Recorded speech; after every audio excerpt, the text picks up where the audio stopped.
ओम। सभी को सादर अभिवादन।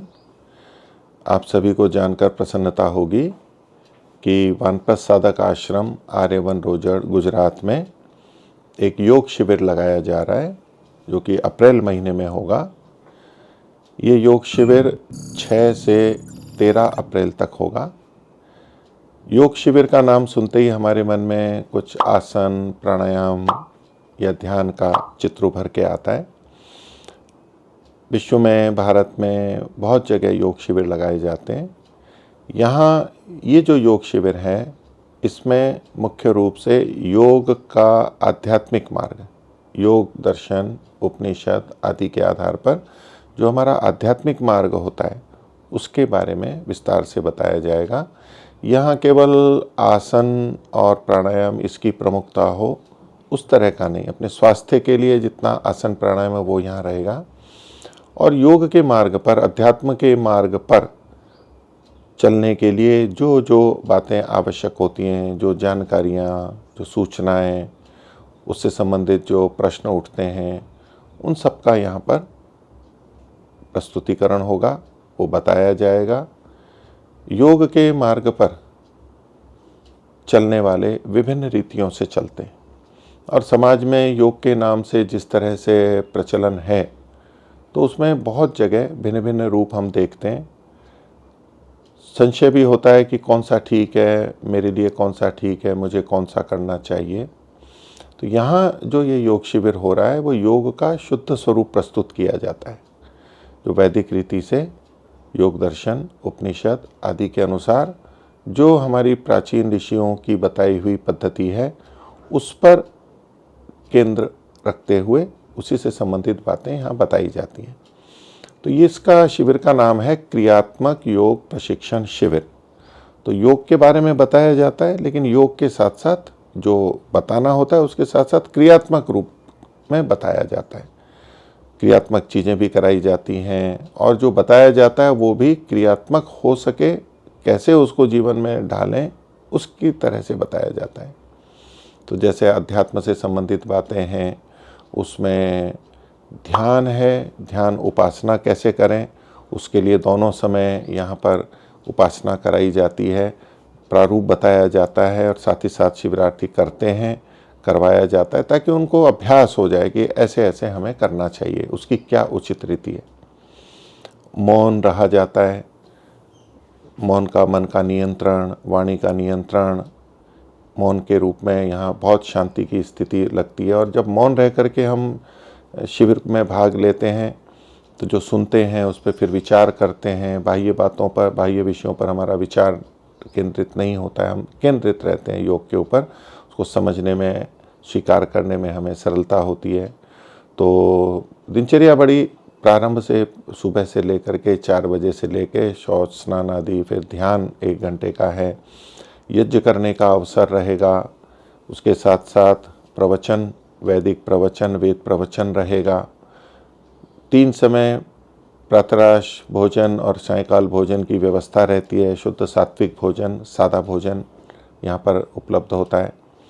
और प्रातराश के बाद में जो कक्षाएं होती हैं, उसमें इस मार्ग पर चलने के लिए कैसे अंदर हम विवेक उत्पन्न करें, वैराग्य का भाव कैसे उत्पन्न करें, अभ्यास कैसे करें, ये विषय रहेगा। योग दर्शन को समझने के लिए, अष्टांग योग को समझने के लिए एक अलग से कक्षा रखी जाती है, जिसमें योग के 8 अंगों का परिचय भी दिया जाता है, और उनको व्यवहार में कैसे लाया जाए, यम, नियम, आसन, प्राणायाम, प्रत्याहार, धारणा कैसे लगाई जाती है, ध्यान कैसे किया जाता है, ये सब उसके अंदर, कि शास्त्र हमारे क्या कहते हैं, शुद्ध रूप इसका क्या है, वो भी प्रस्तुत किया जाता है। फिर इसे अध्यात्म मार्ग में चलते हुए हमारे मन में बहुत तरह के प्रश्न उठते हैं, जिज्ञासाएं होती हैं, वो स्वाभाविक है। तो उन प्रश्नों का समाधान मिल सके, तो जो हमें यहाँ बताना होता है, जो यहाँ के सन्यासी आचार्यगण बताते हैं, वो तो बताएंगे ही, उसमें ही बहुत सारी बातें आ जाती हैं। लेकिन फिर भी अलग अलग व्यक्तियों के, साधकों के, साधिकाओं के अपने प्रश्न भी होते हैं, तो वो प्रश्न रखते हैं। तो उन प्रश्नों के समाधान के लिए भी अलग से 1 घंटा रखा जाता है प्रतिदिन। तो इस शिविर में 6 दिन 6 घंटे इसके लिए भी उपलब्ध हैं। तो इससे संबंधित जो भी प्रश्न हो, ईश्वर के बारे में प्रश्न हो सकते हैं, कोई संदेह है, आत्मा के बारे में, कर्मफल के बारे में, मुक्ति के बारे में, ध्यान के बारे में, व्यवहार कैसे करें, समाज में रहते हुए हम कैसे अपने जीवन को योग के अनुरूप बना सकें, जैसी भी परिस्थिति है जहाँ हम रह रहे हैं वहाँ कैसे हम योगाभ्यास कर सकते हैं, इत्यादि इत्यादि बहुत सारे विषय जो भी होते हैं वो प्रश्न किए जा सकते हैं, जिस जैसा समाधान होता है। फिर आध्यात्मिक दृष्टि से हम कैसे अपने को शांत रख सकें, कैसे अंतर्मुखी बने, उसके लिए एक अलग से कक्षा होती है जिसमें शारीरिक विश्राम की दृष्टि से लेते हुए और अंतर्मुखी होकर के बात की जाती है, और उसमें आत्मविश्रांति के लिए हम कैसे अपने आप को अंदर ही अंदर ले जाएं तो वो भी करवाया जाता है। उससे भी बहुत शांति की अनुभूति होती है और हम समझ पाते हैं कि हम अंदर कैसे अपने मन को नियंत्रित करके एक विशेष दिशा में लेके जाएं। कुछ समय सेवा का भी होता है, सायंकाल मंत्रों का, श्लोकों का उच्चारण होता है, भ्रमण होता है।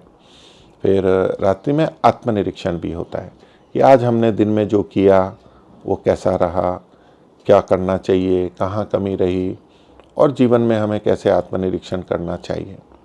यहाँ पर प्रातःकाल जो यज्ञ का है उसमें वेद मंत्रों का उच्चारण, सस्वर वेद मंत्रों का उच्चारण ब्रह्मचारियों के द्वारा, वो सब परिवेश प्राप्त होता है। तो समाज से चूँकि हम इन दिनों अलग रहते हैं, मोबाइल संपर्क आदि नहीं होता है, मोबाइल को जमा कर लेते हैं, तो पूरी तरह से मुक्त होकर के यहाँ रहते हैं।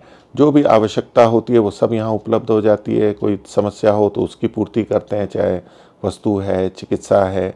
जब जब अगर कोई शिविर में आवश्यकता होती है तो निश्चिंत तो होकर के, मौन रह करके इसमें भाग ले सकते हैं।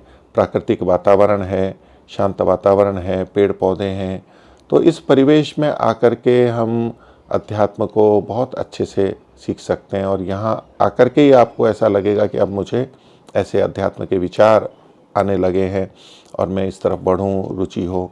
क्योंकि समाज में रहते हुए बहुत सारे वितर्क उठ सकते हैं, अन्य बहुत सारे विषय रहते हैं, तो ये एक अनुकूल परिवेश यहाँ पर प्राप्त होता है और इसमें आकर के आपको बहुत अच्छा लगेगा। आपको अपनी आध्यात्मिक प्रगति के लिए एक दिशा मिलेगी। जो नए हैं उनको मार्ग का स्पष्ट पता लगेगा और चलने को प्रेरित होंगे, और जो पहले से भी चल रहे हैं, अभ्यास कर रहे हैं और विभिन्न रीतियों से जो योग से जुड़े हुए हैं, उनको भी एक स्पष्टता प्राप्त होगी कि क्या ठीक है और क्या ठीक नहीं है और मुझे कैसा करना चाहिए, और जहाँ जहाँ कुछ दिक्कतें आ रही हैं उनकी भी पूर्ति होगी। तो यहाँ पर विभिन्न सन्यासियों, आचार्यों के द्वारा, जो कि योग के क्षेत्र में दशकों से जुड़े हुए हैं और अनेक शिविर लगा चुके हैं, बहुतों को सिखा चुके हैं। यहाँ इस संस्थान में भी दशकों से योग के शिविर, ये क्रियात्मक योग शिविर लगते रहे हैं। स्वामी सत्यपति परिव्राजक जी की परंपरा में आचार्य ज्ञानेश्वर जी आदि सब ये चलते हुए, और उस रीति से यहाँ पर ये सारा का सारा प्रशिक्षण किया जाता है। कि बड़ा लंबा अनुभव इस संस्था का है कि शिविरार्थियों को या योग के मार्ग पर चलने वालों को कैसे कैसे किया जाना चाहिए, कैसे बताना चाहिए, कैसे उनकी समस्याओं का समाधान हो और जीवन में सुख और शांति की अनुभूति हो, ये सब यहाँ पर किया जाता है। तो इसके लिए आप रुचि रखते हैं, आपको हम प्रेरित करते हैं, आपको प्रोत्साहित करते हैं, आपका स्वागत करते हैं। आप आएँ, देखें, अनुभव करें, और आपके मन में जो अध्यात्म में चलने की इच्छा है लेकिन चल नहीं पा रहे हैं, तो उसको आप मूर्त रूप दे सकेंगे। इस शिविर को करने से आप अपने जीवन में एक विशिष्ट परिवर्तन, आमूलचूल परिवर्तन अनुभव कर सकते हैं और इसके माध्यम से अपने जीवन को आगे बढ़ा सकते हैं। हम आपके उत्तम आध्यात्मिक यौगिक जीवन की शुभकामना करते हैं। हाँ, और आपने इस शिविर में आने के लिए विचार बनाया है तो इसके लिए आवेदन आपको देना होता है। वो हमारे व्हाट्सएप चैनल और अन्य उस पर व्हाट्सएप समूह में और अन्य जगह उपलब्ध होता है। आपको इसमें लिंक भी मिल जाएगा। तो एक आवेदन पत्र है, उसमें आपका विवरण आएगा, आप उसको आवेदन भरेंगे। और यदि आप 12 वर्ष से ऊपर के हैं तो आप सभी इसको भर सकते हैं। छोटे बच्चों को थोड़ा दिक्कत होती है, इसलिए हम छोटे बच्चों को इसमें स्वीकृति नहीं देते हैं। तो 12 वर्ष से ऊपर के युवक, युवती, बच्चे, माताएं, बहनें, वृद्ध, सेवानिवृत्त, वो लोग इसमें भाग ले सकते हैं। सभी जने भाग ले सकते हैं। और चूँकि सरलता से होता है तो जितने भी आप पढ़े हों आपको समझ में आएगा। आप अच्छे अधिक पढ़े हैं तो भी आपके लिए उपयुक्त रहेगा, जो कम पढ़े हैं उनको भी ये समझ में आएगा। हम इसी रीति से इस शिविर को करते हैं। हाँ, आपका स्वास्थ्य ठीक होना चाहिए ताकि आपका मन पूरी तरह सीखने में लग सके। तो कोई छोटी मोटी बीमारी है, आपकी औषधियाँ आप साथ में लेके आएंगे, अपना सामान साथ में रखेंगे, उसमें कोई बाधा नहीं है। लेकिन कोई विशेष रोग हो, बाधा हो तो ना आए, क्योंकि फिर आपकी देखभाल और आपको भी कक्षाओं में नियमित आप भाग नहीं ले पाएंगे। नहीं तो ऊपर बैठ सकते हैं कुर्सियों पे, नीचे भी बैठने की व्यवस्था है, तो उसमें अधिक बाधा नहीं है। छोटे मोटे रोग हों तो कर सकते हैं, लेकिन अपने को आप स्वस्थ और जो अपना काम स्वयं कर सकें ऐसी स्थिति आप आ सकते हैं। और इस शिविर का शुल्क हमने 2400 रुपये रखा हुआ है। 8 दिन का है तो उसका 2400 रुपये रखा है। यदि कोई ऐसा अनुभव करता है कि मेरी इच्छा तो है, उत्सुकता है, लेकिन मेरे पास देने के लिए राशि इतनी नहीं है, मैं निर्धन हूँ, तो उस स्थिति में अगर यदि आवेदन देते हैं तो हम शिविर शुल्क में आंशिक आधी छूट कर सकते हैं, अथवा योग्य पात्र समझ के हम पूर्ण छूट भी कर देते हैं। धन कोई बाधक कारण नहीं है, लेकिन आप आते हैं, आप समर्थ हैं, तो जो एक लागत मात्र शुल्क है उसको आप अवश्य ही प्रदान करें, नहीं तो हम उसमें शुल्क में आवश्यक होने पर छूट दे देते हैं।